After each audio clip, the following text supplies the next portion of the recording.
네, 안녕하세요. 발제까지 왔어? 발제까지.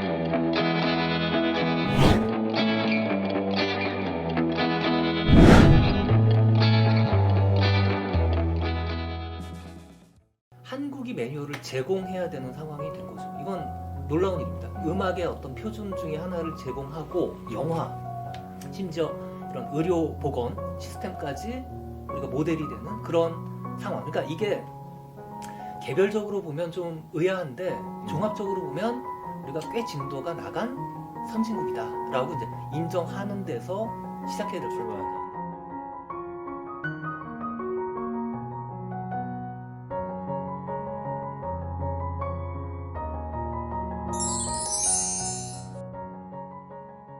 네? 포스트 모더니즘이라고 들어봤어요? 들어는 봤죠. 들어는 들어는 봤어. 봤지. 이게 뭐 그게 이제 얼마나 유명한 말인데 그 말이. 간단하게. 네, 제가 설명은 안 하겠고 그건 자막으로 처리해 주시고 포스트 모더니즘이란 말이 이제 유럽, 프랑스 특히 철학에서 뭐 유래했다 이런 얘기가 있는데 그건 사실은 아니고요. 중요한 건 1979년에 31년 전이죠. 프랑스의 장 프랑스와 리오타르라는 철학자가 있어요. 이 양반이 들어봤어요. 캐나다 리오타르. 정부의 의뢰를 받았어요. 아. 그래서 이제 바뀐 이 사회 조건 속에서 지식의 위상, 삶의 위상, 이걸 좀 정부 보고서를 써달라. 그래서 이제 제출한 레포트가 뭐냐면 포스트 모던 조건, 포스트 모던 영어로 하면 컨디션, 라 컨디시옹 포스트 모던. 여기서 이제 살짝 티를 내고. 네, 41년 전인데 네. 지금 바뀌었어요. 분명히 여러 가지가 바뀌었습니다. 초연결, 인적, 물적, 정보 그렇죠. 차원에서 전 세계가 지금 통으로 결합돼 있어요. 이 상황과 그 다음에 이제 인공지능 비롯한 어떤 테크놀로지, 그 다음에 생명공학 비롯한 이쪽의 테크놀로지 또 마지막으로 기후 위기 이런 것들을 우리가 고려할 때 지금 2020년 시점에서 새로운 삶에 대한 보고서를 그러니까 새 보고서 써야 한다. 이게 이제 제 주장이고요. 뭐 누가 써야 되냐? 우리가 써야 된다. 알맹이는 알맹이가 이제 크게라도 얘기를 해줘야 우리도. 그럴까요? 우리가 이제 이미 선진국에 와 있으니까 전 세계인들의 고민을 대신해서 일단 선제적으로 우리가 해야 되는데 그러기 위해서는 제 생각에는 그 학문 시스템 이게 이제 바뀌어야 됩니다. 특히 과거 우리가 인문학이라고 불렀던 문사철 그러죠. 문학 그다음에 역사, 철학 플러스 이제 언어를 중심으로 한 언어 사랑을 중심으로 한 그 인문학 체계가 한편으로는 전문가의 작업 차원에서는 계속될 필요가 있지만 왜냐면 각각 전문적인 영역인 건 분명하거든요. 그러나 동시에 인문학이라는 말을 문사철 이렇게 동일시하지 말자. 그것만으로 생각하는 그건 뭐 당연한. 관점은 벗어나야 되고 그럼 뭐에서 응. 우리가 새로운 인문학을 만들어낼 어떤 단서를 찾을까? 아까 김호영 교수님도 그 얘기했지만 우리가 이제 자유로운 인간으로서 또는 세계 이제 사회 속에 살고 있으니까 자유로운 시민으로서 살아가기 위해서 꼭 필요한 소양, 그러니까 자유시민 소양 뭐 이렇게 부를 수도 있고요. 그게 라틴어로 과거에 아르테스 리베랄레스라고 불렀던 소양 재밌다. 리버럴 아트 요거를 활용하는 게 좋겠다. 이제 그게 기본 취지고 아르테스 리베랄레스 구성하고 있던 이제 삼학 사과라는 게 있어요. 총 7가지인데 그 중에 3학은 문법, 수사, 논리. 논리학, 수사. 그러니까 이거는 오늘날 문사철 인문학하고 어느 정도 맥이 맞아요. 근데 사과 산수기야 천문음악. 이거는 달라요. 따라서 우리가 산수, 누르면 나와. 수학 자판기야? 위키 보고 있죠 지금. 아니야? 아니 머릿속에 들어있어. 위키 썼어. 산수기야 천문음악. 산술 이건 수학이죠. 지리 이건 사회과학입니다. 그다음에 음악 예술이에요. 천문학 이건 자연과학입니다. 바로 이 영역들을 우리가 통합하는 그러니까 통합하는 게 단순히 통합하는 게 아니라 이제 오늘날 자유시민으로서 갖춰야 될 소양이 이런 거다라고 제시할 필요가 있어요. 그러니까 이게 오래전부터 우리 사회에서 나왔던 이야기들이에요. 그래서 일부 대학에서는 소위 말하는 학부 중심 대학. 이를테면 이제 학자에 따라서는 다른데 가만 생각해 보시면 이런 거예요. 우리가 대학원을 영어로 그레듀에이트 스쿨이라고 써요. 스쿨. 그러니까 우리는 칼리지에서 유니버시티로 왔지 않습니까? 유니버시티는 우니베리스타스에서 온 거예요. 잘 아시겠지만. 이 12세기, 13세기를 거치면서 도시가 성장하고 그 다음에 십자군 전쟁을 통해서 이슬람으로부터 여러 자원들이 들어오게 되고 그래서 번역 작업들을 하게 되고 그런 사람들이 모이고 또 도시에 살고 있는 사람들 그래서 교사 길드라든지 그 다음에 학생 길드가 이제 연합해 갖고 교육 공동체를 하나 만들고 교회 중심으로 이제 교육 이런 것들이 이루어져 왔으니까 그래서 이제 어쨌거나 칼리지 중심에서 이 공부가 시작이 되고 그 다음에 이제 우니베리시타스라고 하는 유니버시티로 갔는데 거기에 이제 체제로 이제 이게 그렇죠. 들어간 거잖아요. 그렇지 않습니까? 근데 이제 그래서 일부 대학에서 학부 중심 대학으로 가자 예전처럼 그리고 스쿨은 조금 스페셜한 좀 더 공부를 하고 싶으면 그래서 우리도 대학원을 스쿨로 쓰잖아요. 이렇게 얘기하는 사람도 있어요. 그러니까 우리가 구분을 해야 된다는 거예요. 즉 학부에서 우리가 지금 말한 대로 자유시민 소양들을 한다면 대학원 과정에선 좀 더 공부를 진전시킬 사람들은 스쿨에 가서 해야 되는 시스템으로 가야 된다는 주장이 나온 지 오래였단 말이에요. 근데 이제 그 김원 선생님이 역사 배경 그다음에 현황까지 잘 말씀해 주셨고 이제 제가 거기에 이렇게 이제 추가로 어려고 가는 거야? 보태고 아 싶은 진짜. 거는 그러니까 뉴 리버럴 아츠. 그러니까 뉴. 여태까지의 이제 학부 중심 대학 또는 교양 대학 이게 시스템이 너무 올드해요. 내 말은 왜 안 됐냐 이거야.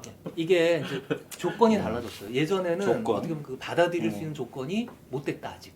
근데 지금은 충분하다. 네, 인공지능을 그래. 비롯해서 인간의 영역을 굉장히 기술적으로 잠식 당하고 있다고 사람들이 위기감을 느껴요. 그 전까지는 어땠느냐? 필요한 건 산업화. 뭐 한마디로 이제 과학기술 발전시키면 됐고 그걸로 다라고 생각했어요. 근데 과학기술이 발전 워낙 하다 보니까 신기술이 인간이 하던 활동이 계속 살아남을 수 있는지 도대체 인간은 앞으로 뭘 해야 되는지 이런 질문들을 잔뜩 던졌다는 거죠.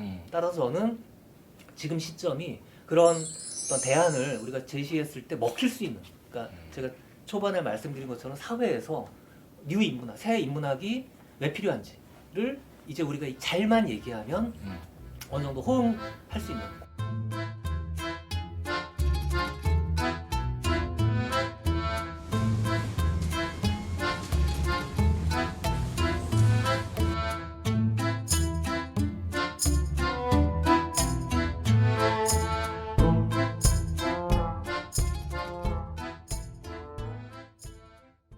이게 결국은 전공의 생존 때문에 현재 기득권을 가지고 있는 학계에서 그렇지. 안 놓으려는 것이 아니냐. 새로운 인문학, 후마니터스 개념으로 뭔가 하려고 해도 귀찮아. 안 해. 이거 뭐 해야 돼? 기존에 하던 거 하면 되지. 이런 거에다가 내 제자 뺏겨. 내 자리 위태로워. 이런 것들이 있지 않을까 싶어요. 결국에는 학교 체계와 기존의 기득권을 가진 학문 체계가 인문학에서 뭔가 좀 또아리 틀고 안 내놓으려고 하는 게 아니냐. 그 선생님 얘기를 듣다 보니까 이 새로운 어떤 거를 우리가 추구해야 된다라고 하는 부분도 이제 대단히 거기엔 중요한 다 축이잖아요. 동의하는 거죠. 그런데 새로워야 된다. 저는 그 새롭다라고 하는 말이 어떤 것이다라고 말할 수 있을 만한 위치는 되지도 않고 그런데 왜 이러죠? 이렇게 한번 얘기를 해보고 싶어요. 네. 우리는 보통 이제 그 철학이라고 하는 학문은 무지무지하게 역사가 오래된 것처럼 네. 마치 이제 철학사 책을 보면은 제일 오래된 것처럼 얘기하잖아요.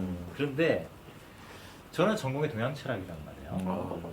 근데 예전에 이제 선생님들 앞에서 몇 번 그런 농담 삼아 얘기를 했지만 저는 동양 철학이라고 하는 것의 출발은 이제 100년 조금 밖에 안 됐다. 근데 문제는 뭐냐?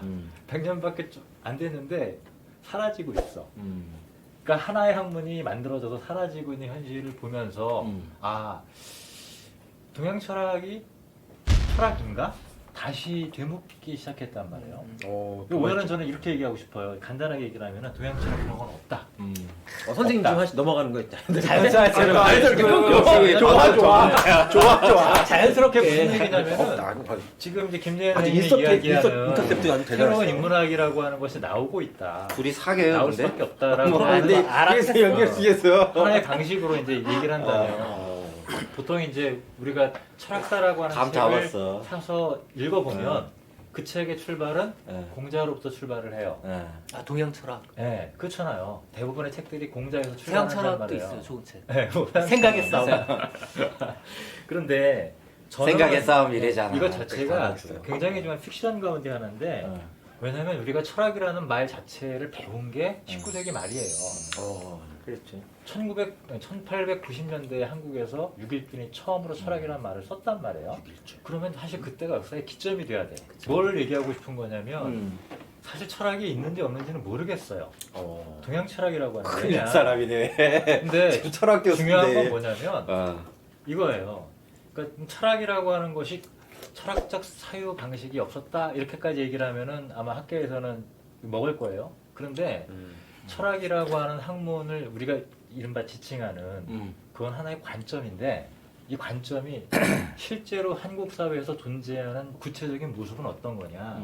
논어, 맹자, 중용, 대학, 노자, 장자와 같이 철학이라고 하는 학문 범주에 들어가는 선별 과정에서 서양의 철학 용어가 개입이 됐어요. 그렇죠. 그리고 과거에 그 텍스트들에 해당되는 서양의 철학책을 읽어나가는 방식으로 과거의 고전들을 새롭게 읽었을 뿐이야. 이 활동을 철학이라고 부르는 거예요. 달리 말하면 이 활동을 했던 사람들은 적어도 철학이라는 번역어가 성립된 시점 이후에 나왔다. 이들은 과거의 사대부와 같은 사람들이 아니에요. 사회적 존재 방식이 달라요. 그러면 텍스트라고 하는 물적 토대는 같지만 그 사람의 삶의 내용도 다르고 직업도 다르고 써먹는 게 전혀 달라. 그러니까 똑같은 하나의 요게 요지가 오늘 길다라는 얘기를 여러 번 했는데 이거를 여기 써먹을 수도 있고 그 문제 써먹을 수도 있고 그러면 같은 요지지만 이거는 다른 거잖아요. 그런데 어떻게 이것을 다르다 같다라고 하는 판단을 마치 있는 것처럼 얘기할 수 있느냐. 이게 첫 번째라면 두 번째는 뭐냐면 동양 철학이라고 하는 게 제 학위 철학 박사 괄호 열고 동양 철학 전공 이렇게 써 나와요. 그런데 동양 철학이란 말을 누가 쓰지? 동양 철학이란 말은 사실은 있어 본 적이 없는 거예요. 중국은 중국 철학이라고 얘기를 해요. 일본은 일본 사상이라고 얘기를 해요. 보통 그러죠. 한국에서도 네. 동양 철학 전공이라고 하는 학위 명칭에 들어가지만 네. 저는 사실은 엄격하게 얘기하면은 중국 만약에 철학. 외국에다가 낸다 그러면 차이니즈 필로소피 그렇겠죠. 중국 철학이라고 쓰는 예. 게 맞아요. 예. 그러면은 동양 철학이 뭐지? 예. 이게 희한한 물음의 그 정체성 자체가 대단히 흔들린단 말이죠. 더 나아가서 제일 중요한 거 70년대, 80년대, 90년대를 거치면서 이른바 동양 철학이라는 학문을 통해서 학위를 하고 책을 쓰는 전문가 그룹은 상당히 많이 등장을 했어요. 그런데 문제는 뭐냐? 지난 10년 전부터 이 동양 철학이라는 학문으로부터 에너지를 얻거나 지적 자극을 얻거나 삶에 필요한 요소다라고 갖는 생각을 갖고서 여기에 귀를 기울이는 수용자층이 이제는 사라져가기 시작합니다. 그럼 이게 왜 사라지는가? 달리 말하면 현실적인 기반이 없었던 거예요. 그러니까 우리 시대가 요구하는 그리고 우리 어떤 지역 그러니까 대한민국이건 뭐 한국어를 쓰는 어떤 사람들이건 이 사람들이 듣고 싶은 얘기를 들려주지 못했다. 뭐 그런 것도 고민에 있지만 답하지 못했다. 그러면 더 나아가서 이- 더 나아가서 그건 다 그렇지 않아요? 네. 근데 사실은. 물론 많은 학문들이 그렇지만 이 속에서 우리가 굉장히 눈여겨봐야 될 것 중에 하나가 저는 이렇게 말하고 싶어요. 동양 철학이라고 하는 건 사실은 서양 철학을 수입하면서 만들어진 모조품이다. 짝퉁. 네, 짝퉁이에요. 심한 거 아니에요? 이 짝퉁이라고 하는 걸 인정하고선 넘어가야 돼. 그런데 그걸 인정하게 되면 무슨 일이 생기느냐. 동양 철학을 부정한 감히 어떤 모독죄를 사문난 범하는 게 아니라 사실은 철학이라고 하는 걸 포기함으로써 우리는 이제 과거의 고전을 전혀 색다르게 볼 수 있는 자유를 얻게 된다. 저는 새로운 인문학이라고 하는 것이 이 지점에서 출발한다고 생각합니다.